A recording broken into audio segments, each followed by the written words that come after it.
안녕하세요, 친구들. 혹시 친구들은 처음 가는 장소로 길을 나설 때 어떻게 대처하나요? 스마트폰 속 지도 어플을 열고 경로를 찾고 시간을 확인하겠죠. 그러면 대부분 예상 시간에 도착할 수 있을 거예요. 제가 소개하는 책의 저자도 마찬가지예요. 하지만 이 당연한 일이 남편과 함께하면 달라진대요. 우선 약속 장소의 건물 구조를 파악해요.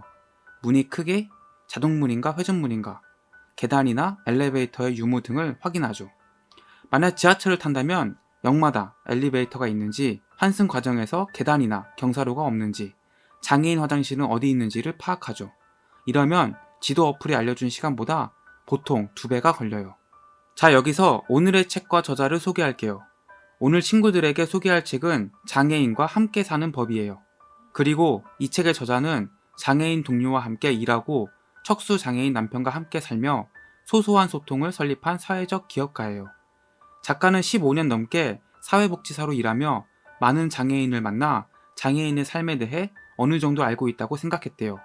하지만 척수 장애인 남편과 결혼한 후 자기가 알고 있던 지식은 장애인과 함께 사는 법이 아니라 비장애인의 태도로 장애인을 돕는 법에 초점이 맞춰져 있던 것을 깨달았죠.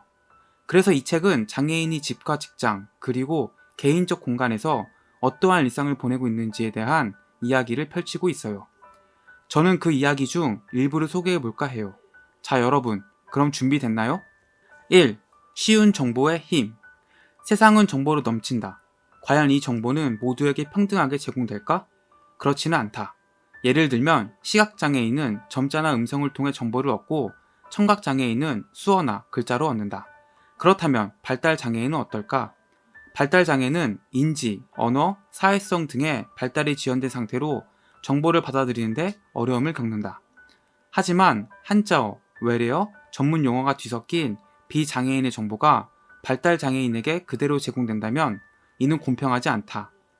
이들의 알 권리를 보장하기 위해 쉬운 정보가 필요하다고 생각했고, 국내에는 쉬운 정보를 다루는 기관이 거의 없어서 내가 시작해보기로 했다. 그래서 설립한 회사가 바로 소소한 소통이다. 대부분의 복지 서비스나 정책의 내용, 신청 방법과 절차를 설명하는 정보는 대개 제공자 중심이다. 한자, 전문 용어 등이 뒤섞인 정보 때문에 발달장애인은 몰라서, 어려워서, 이해하지 못해서 서비스를 이용하지 못하는데도 이는 개인의 탓이 된다. 개인의 노력으로 정보의 격차를 줄일 수 없다면 이런 격차는 사회적 지원이 필요하지 않을까? 정보를 스스로 얻는 것은 단순히 알 권리를 넘어 자신의 삶의 주체성을 가지게 한다. 스스로 선택하고 선택하는 것을 경험하는 과정에서 새로운 사람과 소통하며 더 넓은 사회로 나갈 수 있게 한다. 또한 쉬운 정보는 발달장애인뿐만 아니라 외국인, 어린이, 어르신 등 모두에게 편리하고 유익하다. 즉, 쉬운 정보는 장애인만이 아니라 우리 모두의 소통을 위해 필요하다. 2. 장애인에 대해 안다는 착각. 어느 여름날, 척수 장애인과 가족을 위한 여행을 갔다.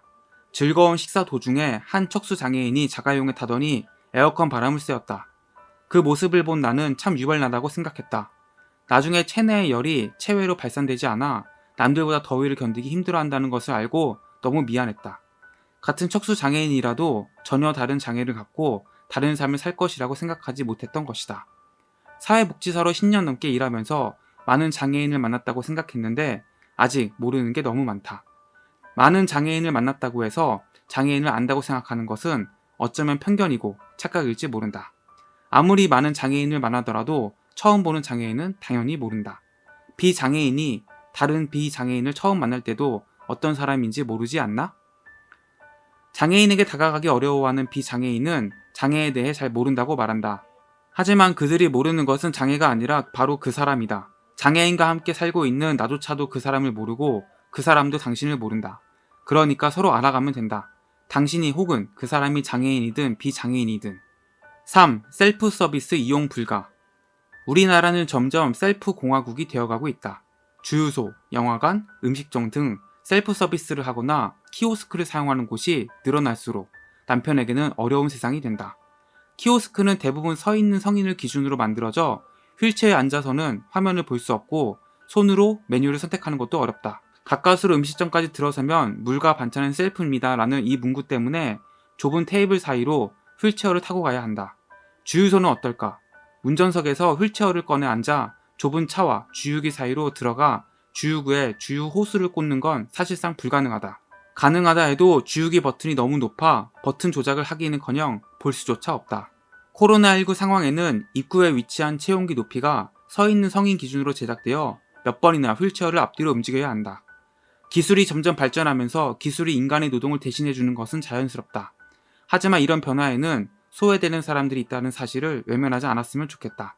셀프 서비스를 이용하지 못하는 이유는 개인의 잘못이나 장애가 아닌 기술의 부족 때문이다. 만약 장애인 중심의 세상에서 비장애인이 도서관에 갔을 때 다수의 시각장애인이 점자책을 보고 있다면 과연 비장애인은 그 책을 읽을 수 있을까? 불편함의 원인은 장애에 있는 것이 아니라 처해지는 환경에 의한 것이다. 4. 변화를 만드는 사람들. 우연히 동풀이라는 모임에 참여한 적이 있는데 장애인과 비장애인이 동등하게 살 수 있는 사회를 고민하는 모임이었다. 일반 회사원, 회계사 등 장애와 무관한 사람이 모여 각각의 이야기를 듣고 생각하며 실천하고 있었다. 무이라는 회사는 휠체어 사용자를 위한 지하철 환승 지도를 만들고 있었다. 무이 설립 이사장은 휠체어를 타는 딸이 지하철을 타고 이동하는 보통의 권리를 누리는 세상을 만들고 싶었다고 한다. 우리 사회가 그 권리를 실현하기에는 속도가 더뎌 직접 실현하기로 나선 것이다. 뿐만 아니라 서울궁 지도와 서울 사대문안 소풍 지도도 만들었다. 책임과 의무가 있는 사람이 아니라 자원봉사자가 직접 휠체어를 타서 지도로 구현한다. 출근길 지하철에서 장애인의 이동권 집회가 이어질 무렵 공감과 응원이 있는 반면 비난의 목소리도 있다. 휠체어 사용자에게 지하철은 꽤나 위험한 곳이다.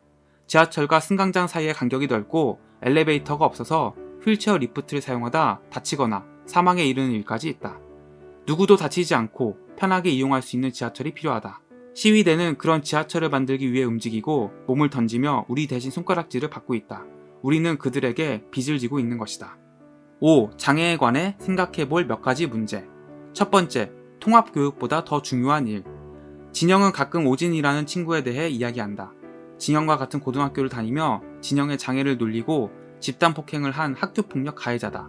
가끔 오진의 소식을 들을 때면 진영은 분노를 참지 못해 화를 내거나 심하면 공황장애가 찾아오기도 한다. 많은 발달 장애인이 학교폭력에 노출된다. 사회는 통합교육을 내세우며 장애 학생과 비장애 학생을 같은 학교 같은 교실에서 지내게 하지만 다수의 비장애 학생은 그에 대한 준비는 하지 못한 채 장애 학생을 마주한다. 하지만 이로 인해 발생하는 피해는 오롯이 장애 학생이 감당해야 한다. 어릴 때부터 장애인과 비장애인이 함께 지내며 서로를 이해하자는 통합교육의 취지는 물리적 통합만으로는 부족하다. 어른도 무지나 악의로 장애인을 차별하고 폭력을 가하는데 아이들은 더욱 죄책감 없이 괴롭힌다.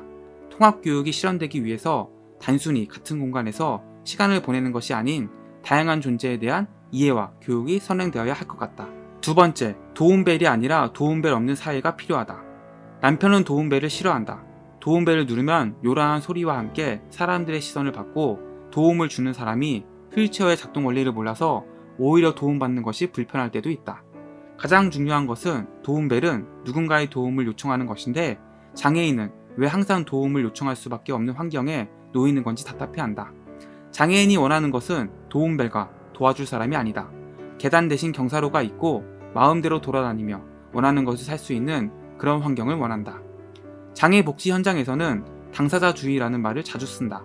이때 당사자주의란 장애인 정책과 서비스를 결정할 때 당사자인 장애인의 의견이 중심이 돼야 한다는 의미다. 너무나 당연한 일이지만 현실에서는 잘 적용되지 않는다. 비장애인이 장애인 당사자가 될 수는 없다. 하지만 비장애인이 당사자주의를 가진다면 장애인이 소외되고 차별받는 세상이 조금은 나아지지 않을까? 자, 친구들, 오늘 이야기는 어땠나요? 친구들은 우리나라 전체 인구의 약 5%가 장애인인 것을 알고 있었나요? 전체 인구의 5%면 꽤 큰 수치인데 길을 걸어가다 보면 장애인을 쉽게 보지 못해요. 그건 많은 장애인이 사회생활을 하지 않고 집안에서만 지내기 때문이라고 하네요.